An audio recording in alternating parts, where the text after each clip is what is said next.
Hello dear student, welcome to ATP star. तो बच्चों, इस वीडियो में मैं आपके साथ डिस्कस करने वाली हूँ जो सीबीएसई की लेटेस्ट अपडेट आई है कि जो आपके टर्म 1 के एग्जाम होने वाले हैं उसमें आपका मार्किंग डिस्ट्रीब्यूशन कैसा रहेगा, क्या स्कीम रहेगी मार्क्स डिस्ट्रीब्यूशन की, ये सारी बातें मैं आपसे डिस्कस करने वाली हूँ। उसके पहले अगर आपने अभी तक हमारे चैनल को सब्सक्राइब नहीं किया है तो प्लीज हमारे चैनल को सब्सक्राइब कर दीजिए। और जो बच्चे एनटीएससी के लिए प्रिपरेशन कर रहे हैं, जिनका सपना है एनटीएससी स्कॉलर बनना बहुत ही अच्छी रैंक के साथ, उनके लिए एटीपी स्टार लेके आया है एक एनटीएससी टेस्ट सीरीज जो आपके लिए बिल्कुल फ्री ऑफ कॉस्ट रहेगी। इसके लिए सिर्फ आपको एक कोड यहां पर दिया जा रहा है जो आपको फिल करना है, दैट इज एनटीएससी। इसकी सारी डिटेल आपको डिस्क्रिप्शन में दी हुई है, तो आप जल्दी से इस टेस्ट सीरीज में एनरोल कर लीजिए। तो फटाफट हमारी लेटेस्ट अपडेट पे आते हैं कि क्या मार्किंग डिस्ट्रीब्यूशन रहेगा टर्म फर्स्ट एग्जाम का। तो आपको जैसा ही पता है कि हमारे टोटल 50 मार्क्स का टर्म 1 का एग्जाम होता है, जिसमें थ्योरी पेपर होता है 40 मार्क्स का, जिसमें थ्योरी पेपर आपका 40 मार्क्स का रहेगा। उसके बाद इंटरनल असेसमेंट आपका 10 मार्क्स का रहेगा। ये इंटरनल असेसमेंट भी आपका डिस्ट्रीब्यूटेड है कि क्या कितने मार्क्स का रहेगा, वो भी मैं आगे भी आपको इस वीडियो में बताने वाली हूँ। टोटल आपका जो एग्जाम है वो हो जाएगा 50 मार्क्स का, जिसमें 40 मार्क्स की थ्योरी और 10 मार्क्स के आपके रहेंगे इंटरनल असेसमेंट। तो ठीक है, इसके बाद अगर मैं बात करूं मैथ्स का क्या रहेगा, अगर मैं सिर्फ अभी आपसे थ्योरी की बात करूं कि 40 मार्क्स में मैथ सब्जेक्ट का आपका किस चैप्टर का कितना डिस्ट्रीब्यूशन रहेगा, तो आपका जो नंबर सिस्टम चैप्टर है वो 6 मार्क्स का होने वाला है। उसके बाद अलजेब्रा 10 मार्क्स की होने वाली है, कोऑर्डिनेट ज्योमेट्री आपके 6 नंबर की, ज्योमेट्री आपकी 6 मार्क्स की होने वाली है, ट्रिग्नोमेट्री आपकी 5 मार्क्स की आने वाली है, मेंसुरेशन आपका 4 मार्क्स का होने वाला है, स्टैटिक एंड प्रोबेबिलिटी आपकी 3 मार्क्स की रहेगी। ऐसे टोटल मिला के आपका जो मैथ्स का पेपर है, ये सारे चैप्टर्स आपको तैयार करने हैं और ये हो जाएंगे आपके टोटल 40 मार्क्स के। तो ये मैथ सब्जेक्ट का आपका डिस्ट्रीब्यूशन रहेगा कि कौन से चैप्टर का कितना वेटेज रहने वाला है।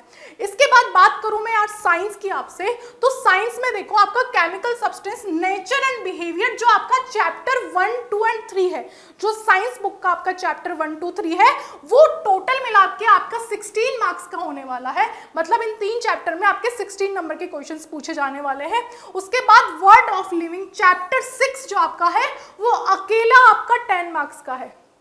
तो आपको देख रहे हो, आपको थोड़ा सा स्मार्टनेस दिखानी है कि जो चैप्टर ज्यादा वेटेज का है उसको आपको बहुत डिटेल में तैयार करना है कि एक अकेला चैप्टर आपको पूरे 10 नंबर दे रहा है। उसके बाद अगर मैं बात करूं नेचुरल फिनोमेनास की, तो चैप्टर 10 एंड 11 दो चैप्टर है जो आपको देके जाएंगे पूरे 14 मार्क्स। तो आपका जो नेचुरल फिनोमेना है चैप्टर 10 और 11 आपकी बुक का, ये आपके हो जाएंगे 14 मार्क्स के। तो टोटल साइंस का पेपर कितना हो जाएगा आपका, जो टोटल साइंस का पेपर है वो आपका हो जाएगा 40 मार्क्स का।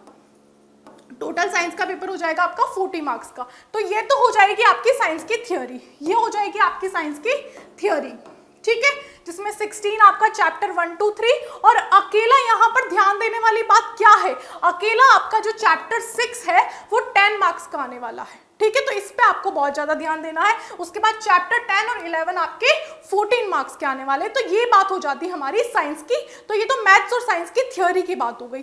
उसके बाद अगर अपन जाए कि इंटरनल असेसमेंट में मैम क्या होने वाला है, इंटरनल असेसमेंट के जो हमारे 10 मार्क्स है वो कैसे आएंगे, उसके पहले आपको इस थ्योरी को कंप्लीट करने के लिए क्या क्या बातों का ध्यान रखना है वो यहाँ पर मैं आपसे डिस्कस करने वाली हूँ कि किस तरीके से आपको वो 10 मार्क्स तो जो इंटरनल असेसमेंट के वो तो चाहिए ही चाहिए, लेकिन इन 40 मार्क्स को भी आपको बिल्कुल भी आपके इसमें एक भी नंबर कट नहीं होना चाहिए। किन किन चीजों से आप पढ़ सकते हो, क्या क्या चीजें आपको ध्यान में रखनी है वो यहाँ पर देखिए। तो the CBSE pattern must be followed carefully while preparing for the MCQ based exam. तो एमसीक्यू बेस्ड एग्जाम होने वाला है, तो आपको इसी बात को ध्यान में रखते हुए तैयारी करनी है कि आपका एग्जाम एमसीक्यू आने वाला है, not single correct, not subjective. आपको एमसीक्यू के अकॉर्डिंग तैयारी करनी है। उसके बाद pay more attention to the chapter carefully, more weightage, जैसा कि मैंने अभी फिर बोला कि उन चैप्टर को आपको केयरफुली तैयार करना है जो ज्यादा वेटेज के हैं, ठीक है, जिनमें से ज्यादा नंबर के क्वेश्चंस पूछे जाने वाले हैं, उनको आपको डिटेल में तैयार करना है। अगली बात क्या है, revise with the help of question bank.